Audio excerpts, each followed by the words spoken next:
জিয়া সাংস্কৃতিক সংগঠন জিসাস এর পক্ষ থেকে মঙ্গলবার দুপুরে বেগমগঞ্জ কেন্দুবাগ বাজারের বন্যা দুর্গত মানুষের মাঝে ত্রাণ সামগ্রী বিতরণ করেন।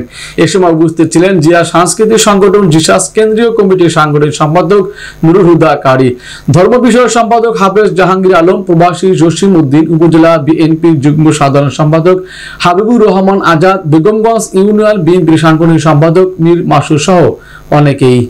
আমার এই বন্ধুকবল এলাকাতে আমার প্রিয় বড় ভাই জাহাঙ্গীর ভাই, আবার ছোট ভাই কারিশা যারা উদ্যোগ নিয়েছেন এবং তাদের ধন্যবাদ জানিয়ে আমাদের সময় আল্লাহ দরবার শুকরিয়া আদায় করবো। এখন আমরা সবর করবো, এটাই আমাদের মুসলমানের কাজ।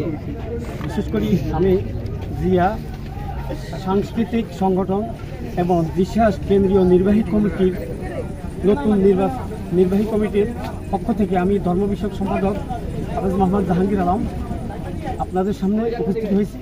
আমার সাথে আছেন জিসাস কেন্দ্রীয় নির্বাহী কমিটির সাংগঠনিক সম্পাদক জনাব মোহাম্মদ নুরুল হুদা কারি, সবাই মোহাম্মদ জসিম উদ্দিন।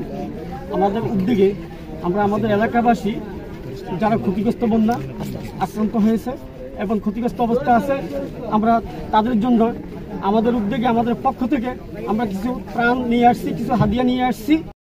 আল্লাহ পাক রব্বুল আলামিনের কাছে দোয়া করি, আল্লাহ পাক রব্বুল আলামিন যেন সারা বাংলাদেশের সমস্ত মুসলমান, সমস্ত ভাই, বিভিন্ন জাতি সবাইকে বন্যার কবিত্ব থেকে আল্লাহ সবাইকে হেফাজত করেন।